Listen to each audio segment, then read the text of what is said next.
Well, welcome everyone to episode 1 of the R.E.S.T podcast, where we are really seeking to help each and every one of you reconcile confusion, chaos, and dis-ease in order to help heal and find significance in your life. And today's quote is, "Above all else, guard your heart with all vigilance. From it flows all the issues of life."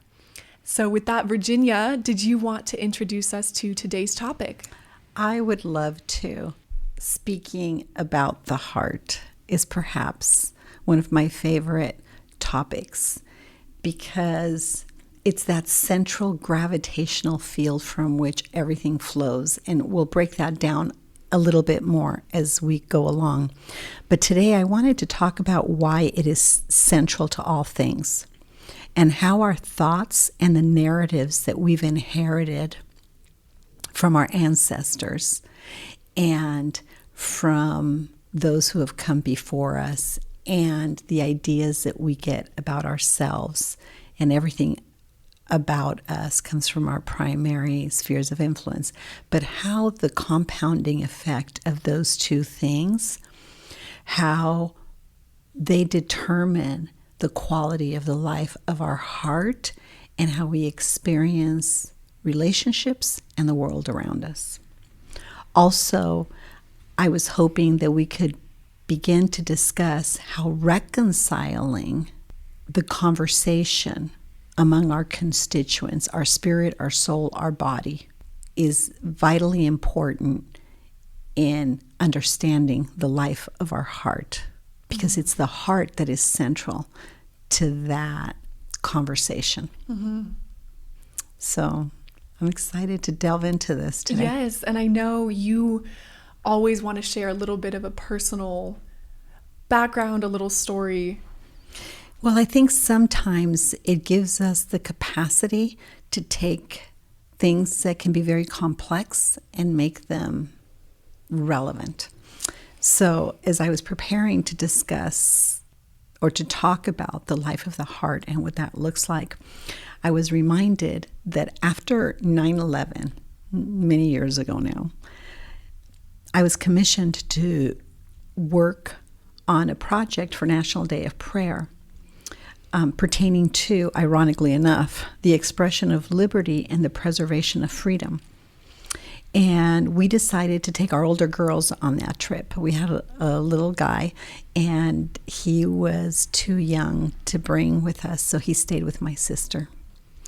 And I missed him terribly. So a few days before the event, I just had to hear his voice.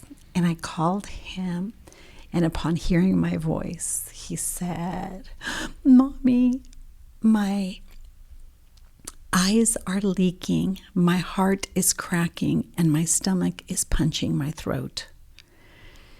And those words often move me to tears, because I hear echoes of that repeated from my patients at the clinic and also some of the clients that I work with in my private practice. And I think one of the things that moves me so deeply about those words that Caleb spoke is how a child has the capacity to express the complexities of the heart and how it interacts with our spirit and our body and can put something so complex into words. When we become older, it becomes far more difficult. So that story is almost a plumb line for me when I begin to lose myself a little bit. Mm-hmm. It's such a beautiful, innocent example of that freedom, of that rest. Yes. That you talk about. It is. Yeah. And as he was able to speak that, I have to be honest with you, it was riveting listening to a 3.5-year-old, almost a 4-year-old, communicate, again, the complexities of what is so difficult for us to often access in our adulthood. Mm-hmm. And once those words were spoken, he was able to enjoy a little conversation with me, and it changed me forever. And I thought how powerful it is when we can bring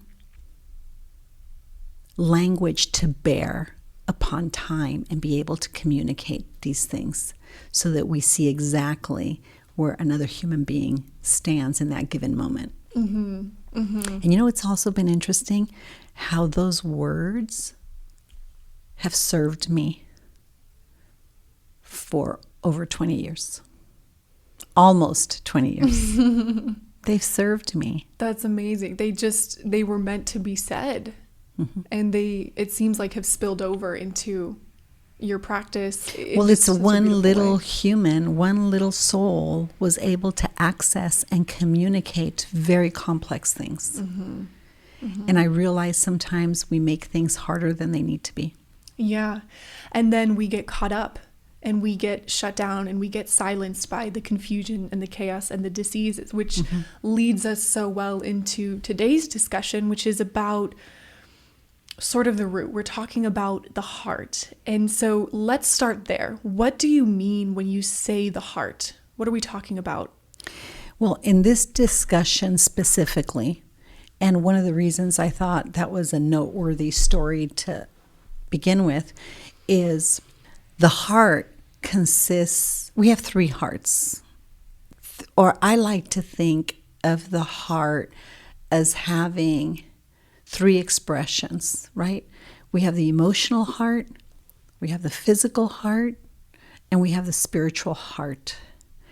And how it interacts, behaves, and relates, right? The emotional heart with the physical heart with the spiritual heart, it really has implications in our spirit, our soul, and our body. For example, in that little story, Caleb was able to articulate what was happening to him physically, the impact it was having on him emotionally, and he was able to access this spiritual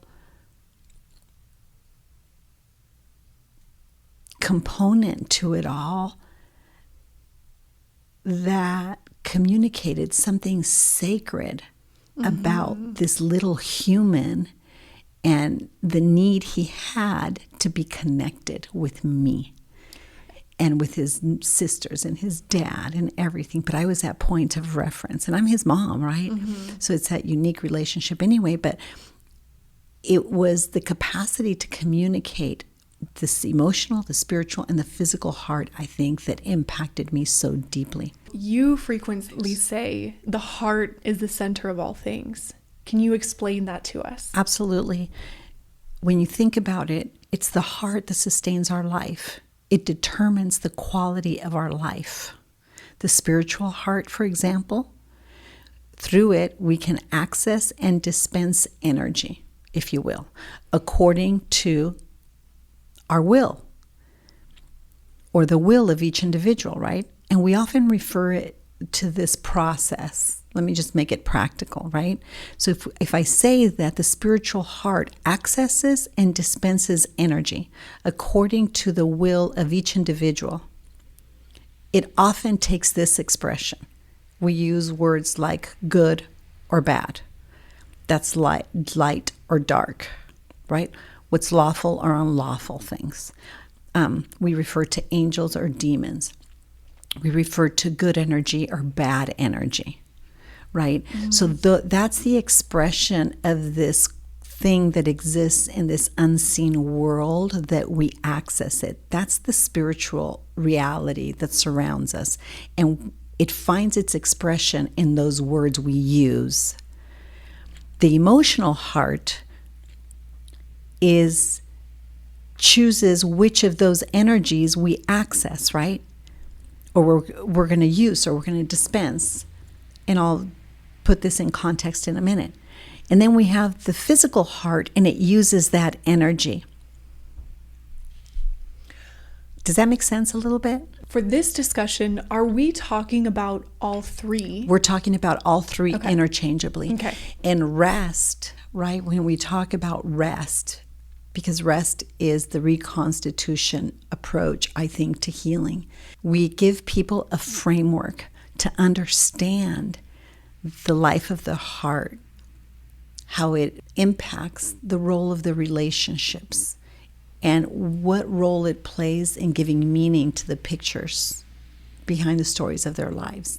And the reason we do that is because you can't speak about the heart of a person or the heart of a condition, or we can't address issues of the heart without saying, what do you mean by heart? Exactly the first question you asked me.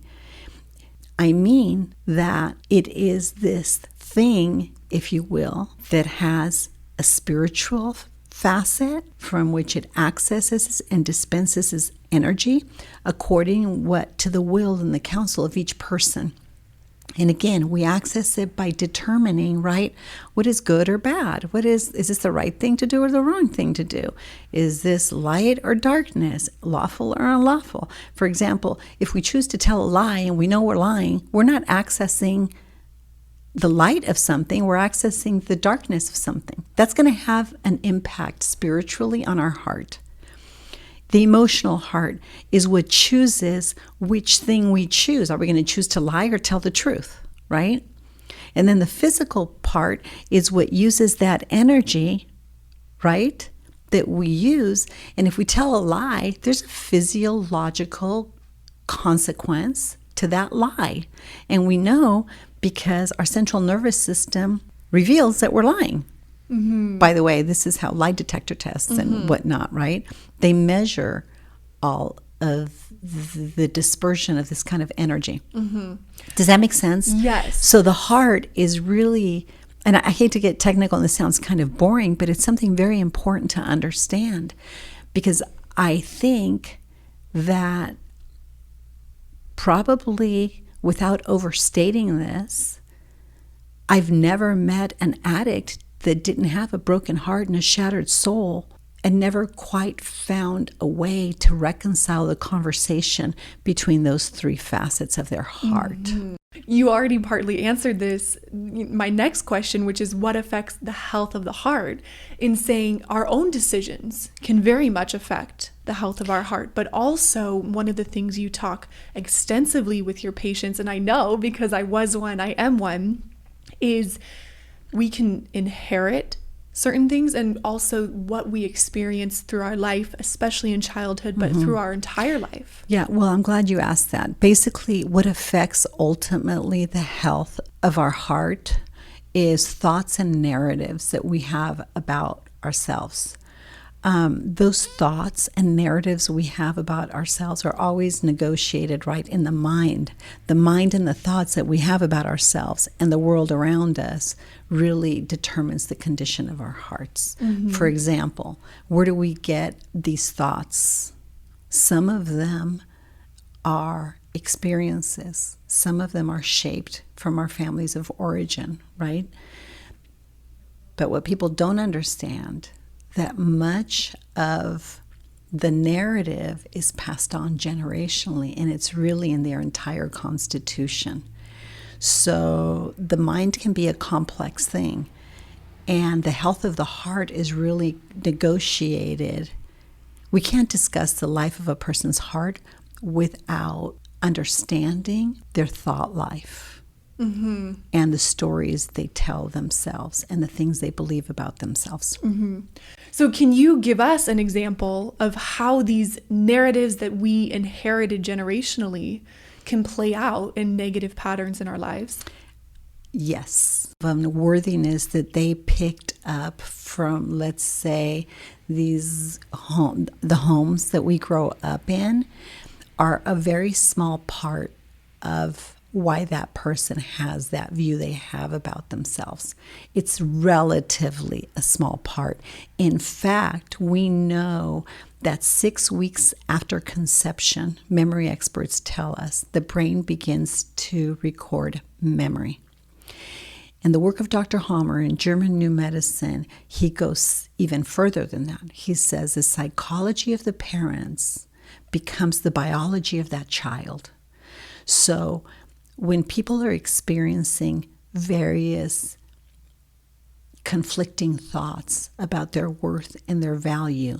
They have two competing stories, perhaps, that they're dealing with, or two different stories. And not one has the full narrative of what makes up who they are. For example, if the psychology of the parents 1 year prior to conceptions begins to really weave this tapestry into the constitution of this new baby, there are the millions, there are, who knows, untold stories, right, passed on generationally, woven into the physiological tapestry of a person's constitution that are very real. And I have a few examples that I'll share with you about that in a minute. And then there's a story that the child or the person learns to tell themselves, or they grow up believing, the thoughts they grow up believing about themselves, they have about themselves and their family around them. And often they can be very conflicting. I'd like to add another thing. Generational conflicts are passed on and are compounded by positive or negative personal experiences, I guess is what I'm really saying. Mm-hmm. And the most common stories I hear, I think this might be a good transition or a good explanation. Mm-hmm. The most common stories I hear are of not being loved, wanted, enough, of not feeling significant, important, of feeling like there's no purpose in life, in spite of knowing otherwise, because they had parents that loved them very much and did everything they could to do what? To provide the best life possible, right? In all those scenarios that I just mentioned, we eventually get to the point that we discover that one or both parents was the product of a botched abortion, of date rape, of bad decisions, of just regret. And so confusion, chaos, and dis-ease was woven into the narrative of the parents or the grandparents often, and sometimes even the great-grandparents. Sometimes I find that this skips generations. And this isn't to blame our ancestors. It's just to gain a deeper understanding of the complexity of thoughts and ideas that end up shaping the life of our heart. Mm-hmm. And impacting the role of the relationships that we have, which we're going to be discussing later. Mm-hmm. So does that help? Yes. And I think it would be really interesting if you could give an example of a negative narrative picked up in childhood that can then lead into negative patterns in someone's adult life. Well, the quick answer is hurt people hurt people. Avoiders raise avoiders. Vacilators are going to raise vacilators. I don't think these things are always done intentionally. I think it all happens so fast. And it happens because we don't have a working understanding of the relationship between that spirit, the soul, and the body. We don't have a working understanding of these constituents that make up a person, and how central to governing those three constituents is the heart that is governed largely by the thoughts we have about ourselves and the world around us. So understanding this beautiful puzzle that makes us people, that we share as people, I think that's where the complexity lies. But in terms of hurt people hurting people, I would just say that unresolved emotional conflicts of one or both parents play out in the lives of the children. So one of the things that becomes instrumental is for we as human beings, as early as we can in life, is to understand the relationship between these parts of who we are and reconcile that conflict in order to, so that when we do have children, we're not passing on these things. It becomes the reverse, healed people raise healed people. Exactly. Mm-hmm. And it's never too early and it's never too late. Mm-hmm. Well, I love that you said that if we can reconcile these things, which is such a beautiful relay or segue into how can we begin to heal these broken narratives? Well, the first thing that came to mind when you had originally asked me that question is we have to realize that we're a spirit working through a soul, mind, heart, will, conscience, and feelings, right? So we're a spirit working through a soul. And today we're talking about the heart, that part of the soul that's central to that, in a body. So that's the first thing. So if we're a spirit, right, accessing our views about what's true and what's not, about God is or God isn't, and having the courage to answer those deep questions about what we really believe about God and who He is and what my role is in that created order, I think that becomes very important. Ironically enough, this morning I was having my quiet time and I was reading Oswald Chambers, My Utmost for His Highest, which, by the way, is an amazing resource for people to just read every morning.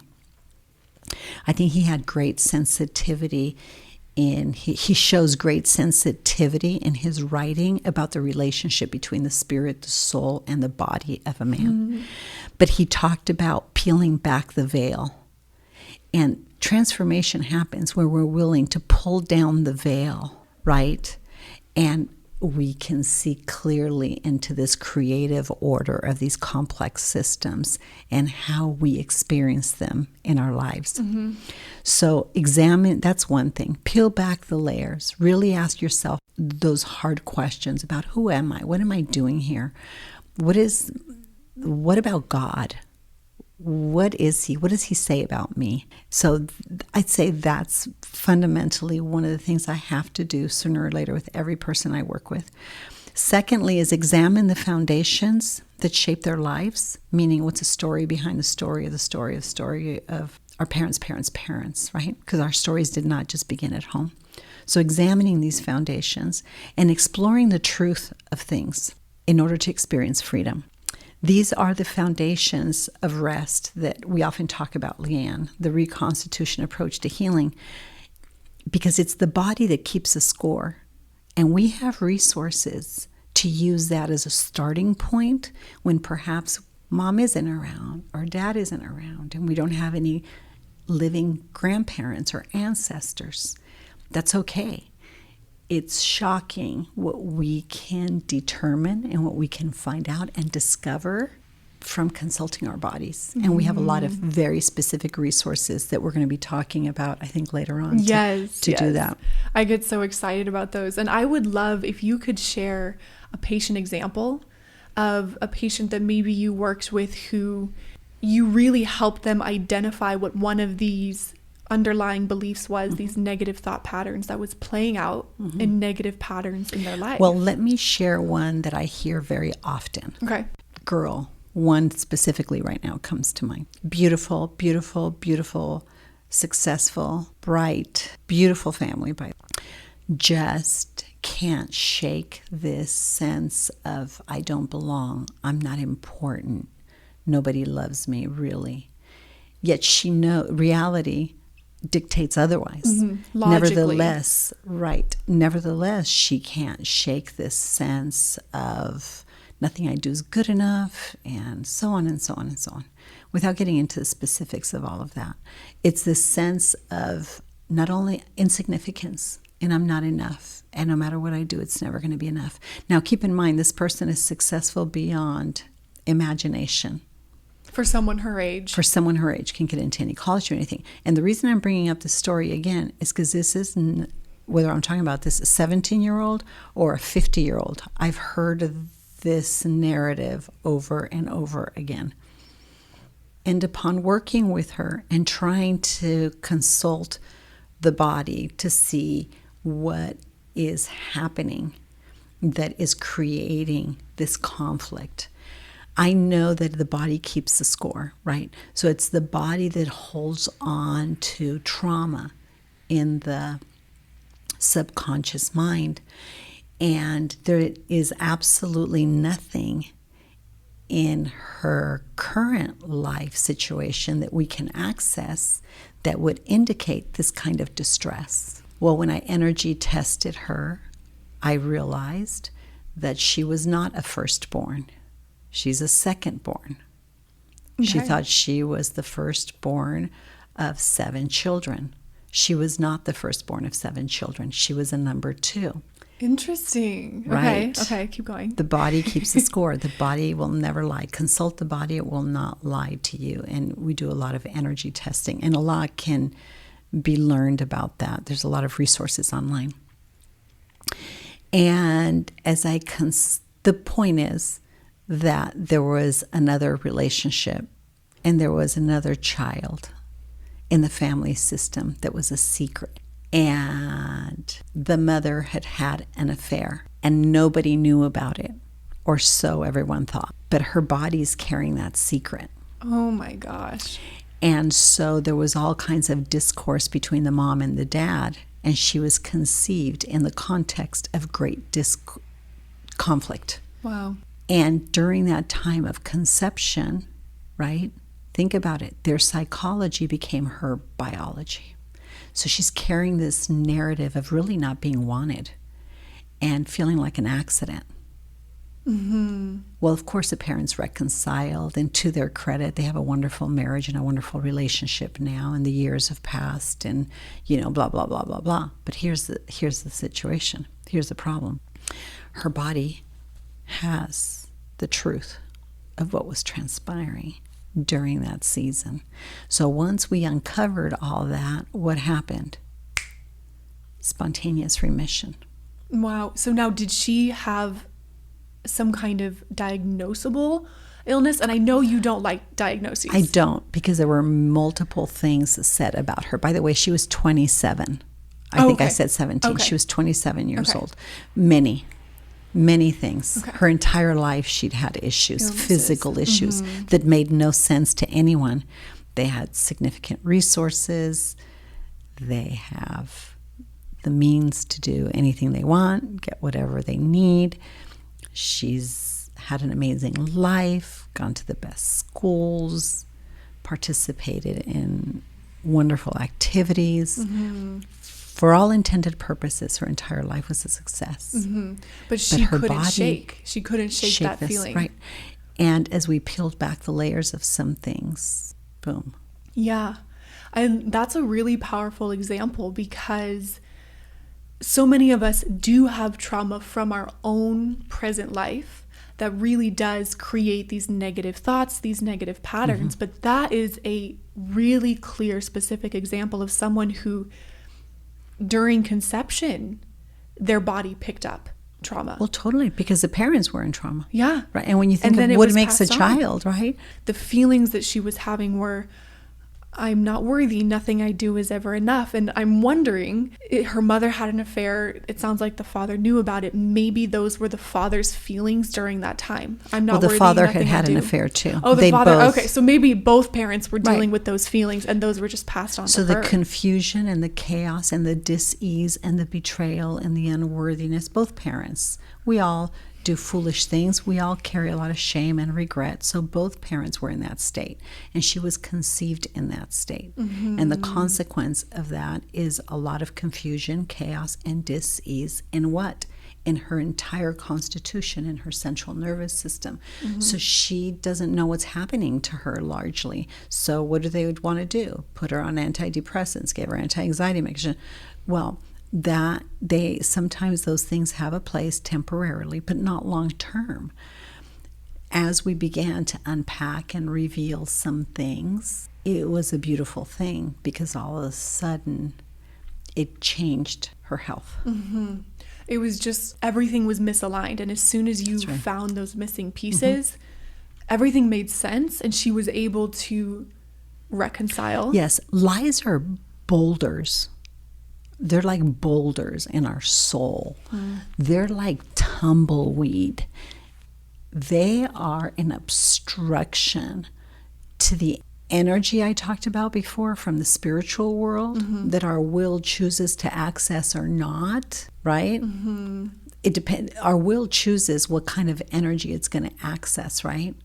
But if we access things that are dark, that are not life-giving, that are bad, however you want to refer to them as, we think they have no consequence except to the person making those decisions, and that is a lie. That is not true. The body keeps a score.